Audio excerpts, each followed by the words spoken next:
Es cada vez más común ver a personas que con frecuencia expresan una fuerte oposición a lo que ellos consideran que es una inclusión de ideología, ya sea en la educación, en la televisión, en el cine o en los medios, que generalmente tiene que ver con que sienten que se le están intentando inculcar ideas, sobre todo a personas jóvenes y a niños, y estas ideas siempre están ligadas tanto con la diversidad sexual, la comunidad LGTB o el progresismo o comunismo. Sus preocupaciones y acusaciones giran en torno a la idea de que ahora, en este último tiempo, se está intentando llevar a cabo un adoctrinamiento ideológico, dejando entrever la concepción de que esto antes no ocurría, de que antes en estos ámbitos no se intentaba transmitir ningún tipo de ideología. Frases como dejen de meter la ideología en todo, o la ideología está arruinando tal cosa o tal otra, tal película, tal serie, o están ideologizando la educación son cada vez más frecuentes. Estas personas defienden la idea de que debe existir una neutralidad, sobre todo en la educación, pero también en el cine, en la televisión y en los medios.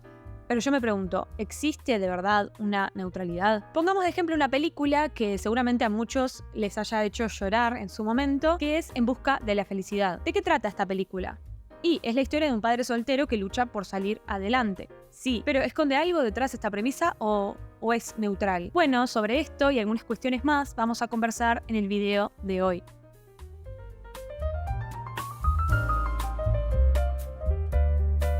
Creo que primero vamos a tener que retroceder unos pasos e intentar definir qué es la ideología. Bueno, esto no es tan sencillo como parece y de hecho es una de las principales preguntas que se ha hecho la sociología por varios siglos. Decenas de autores teorizaron sobre este tema a lo largo de la historia y hasta el día de hoy. Pero vamos a empezar con una definición bien general para después sí poder profundizar un poco. La ideología es ese conjunto de ideas y de creencias que cada individuo posee en relación a cómo funciona la sociedad. En esencia todos poseemos una ideología porque todos partimos de un conjunto de creencias que fundamentan nuestra comprensión del mundo. Y lo cierto es que esa concepción de no tener ninguna ideología y de ser supuestamente neutrales forma parte de una construcción ideológica. Pero antes de centrarnos en el tema de la neutralidad, hablemos un poco y muy brevemente del concepto de hegemonía. Quien introduce esta noción es Antonio Gramsci. Antonio Gramsci fue un sociólogo, político y filósofo italiano, un destacado teórico marxista y uno de los fundadores del Partido Comunista en Italia.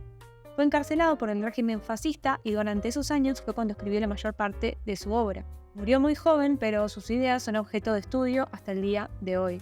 Él habla de que un sistema para funcionar necesita dos elementos fundamentales: coerción e ideología. Ningún sistema se sostiene únicamente por la fuerza, necesita de las ideas. Es por eso que para preservarse lo hace a través de una hegemonía ideológica. Gramsci habla de que el poder lo tiene quien construya esta hegemonía, es decir, quien domine el sentido común. Las estructuras de poder del sistema a través de la educación, los medios de comunicación, los partidos políticos, la cultura, el arte, etc., instala este sentido común, consigue la hegemonía y así asegura su existencia y su prevalencia. Y la neutralidad de la cuestión de que no se perciba una aparente ideología, tanto en la educación como en las películas, en las series, tiene que ver mucho con esta noción de hegemonía, con lo que el sistema nos hace creer que es lo normal, lo correcto, lo ético, es decir, con esa construcción de un sentido común.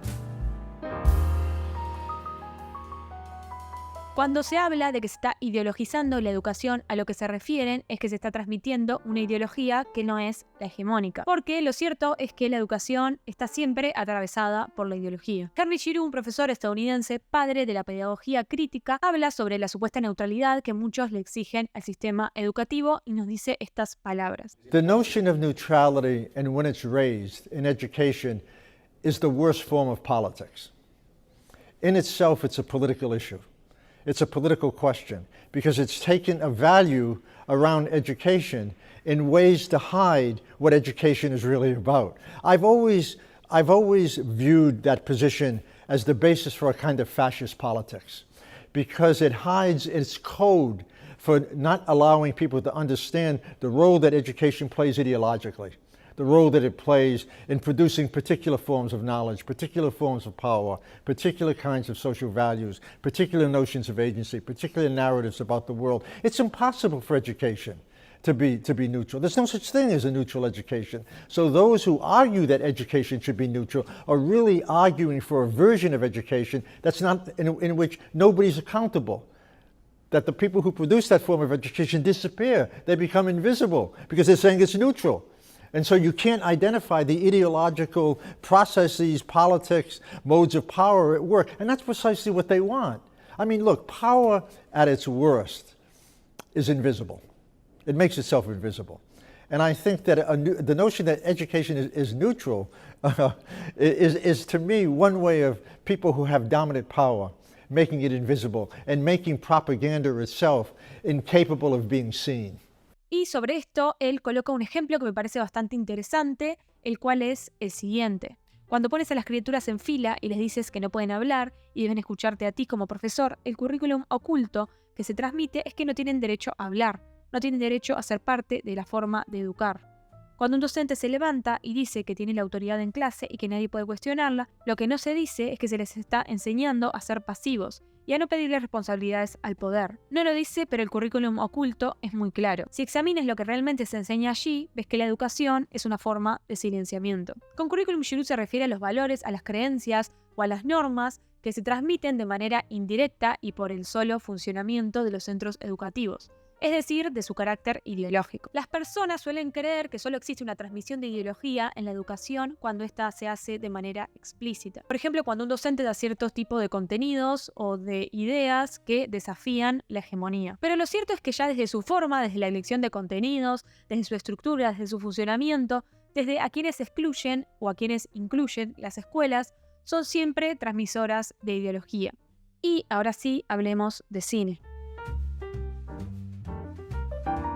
No puedo dejar pasar esta oportunidad para hablar muy brevemente de lo que muchos llaman la ideología de género, que todo este tema daría para hacer un video entero. Muchos dicen que esta ideología de género está penetrando en Hollywood y va a hacer estragos en la sociedad. Y esta idea nace a partir de la incorporación de personajes que pertenecen a la comunidad LGTB en películas populares, sobre todo en películas infantiles.